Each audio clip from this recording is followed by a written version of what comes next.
Here's the Google TV streamer. I'm going to show you how to factory reset this without using the remote. So if you turn the streamer over, you have this button here, okay? This button does several things, okay? First, it can find your remote.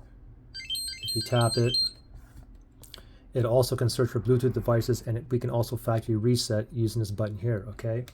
So this is what we're going to do. I'm just going to press and hold. I'm going to keep holding that button until it says factory reset on the TV, okay? So ready, set, go. Press and hold. Keep holding.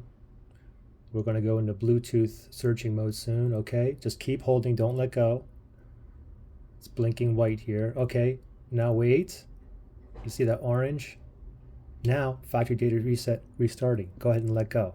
All right, now go ahead and wait until it resets. Now it says erasing. It's going to be stuck on this logo for a little bit.